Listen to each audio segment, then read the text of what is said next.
Informasi lainnya, Saudara, adik kandung Imam Maskur, korban penculikan dan pembunuhan anggota Pas Pampres ikut berunjuk rasa di halaman Masjid Raya Baitur Rahman, Kota Banda Aceh pada Rabu siang.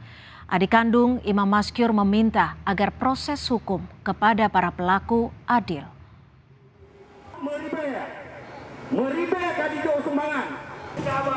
Adik kandung Imam Maskur ikut serta bersama massa dari Solidaritas Masyarakat Aceh untuk Keadilan berunjuk rasa untuk mengawal proses hukum terhadap anggota TNI tersangka penculikan dan pembunuhan Imam Maskur agar dihukum seberat-beratnya.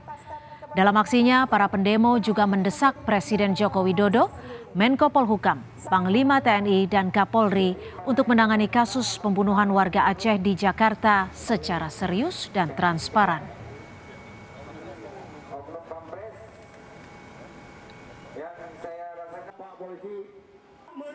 Jadi keluarga harap menuntut keadilan seadil-adilnya atas keluarga kami, sebagaimana keluarga kami yang tidak ada lagi abang, yang mana dia orang yang menafkah kami, adik-adik kami, abang kami.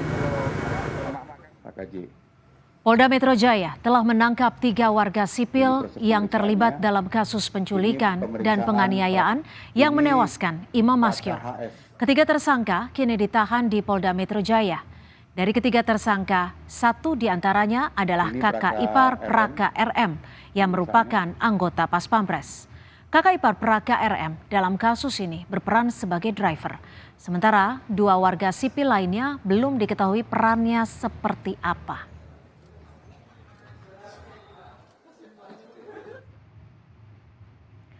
Melalui pesan singkat kepada Kompas TV, di Reskrimum Polda Metro Jaya, Kombes Hengki Haryadi menyampaikan terkait kasus penculikan, Polda Metro Jaya telah menangkap dan menahan tersangka sipil. Total 3 orang sipil ditahan Polda Metro Jaya terkait kasus ini. Direktur Eksekutif Amnesty International Indonesia, Usman Hamid, mendesak 3 oknum anggota TNI pelaku penculikan dan pembunuhan warga Aceh Imam Maskur diadili di peradilan umum. Menurut Usman, ketiga pelakunya melanggar pidana umum dan penegakan hukumnya berada di tangan polisi, jaksa, dan hakim.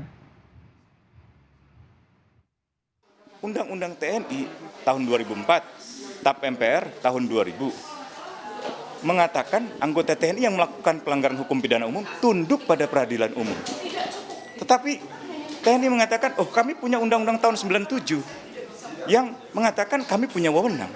Loh, bukankah ada azas hukum bahwa hukum yang lebih baru mengesampingkan hukum yang lebih lama?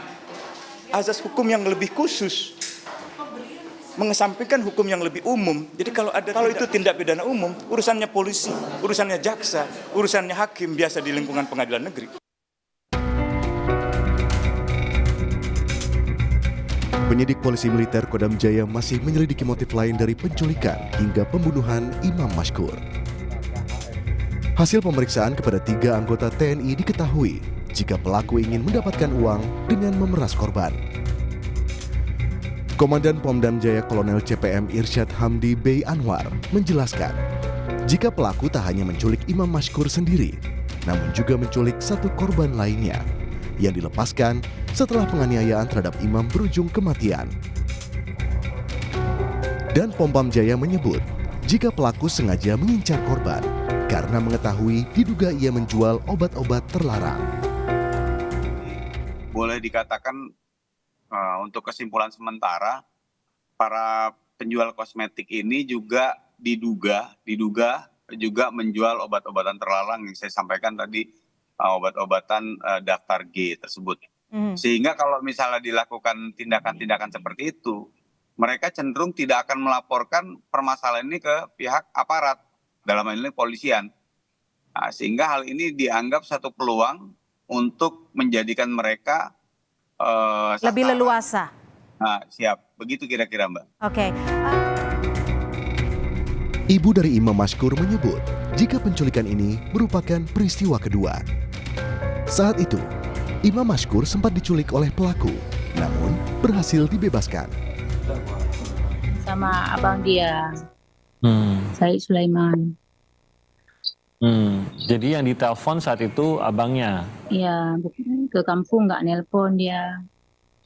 Maksudnya dia sempat pulang. Waktu kejadian pertama nggak di nelpon ke kampung, ditegur sama abang dia. Lalu dilepas. Ya, waktu kejadian kedua baru ibu tahu. Oh, jadi setelah korban meninggal dunia ibu baru mengetahui? Iya.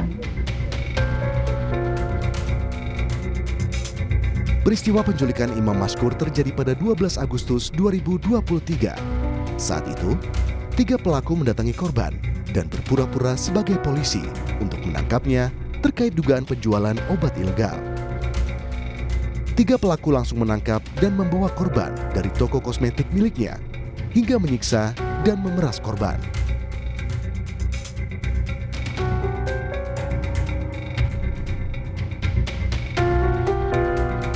Pelaku meminta korban untuk menelpon keluarga untuk dikirimkan uang senilai 50 juta rupiah. Hingga akhirnya pelaku dianiaya sampai meninggal dunia dan jasadnya dibuang ke waduk di Purwakarta.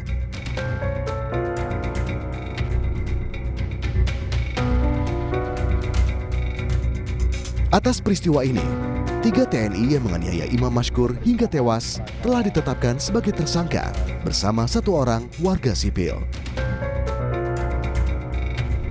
Tim Liputan, Kompas TV.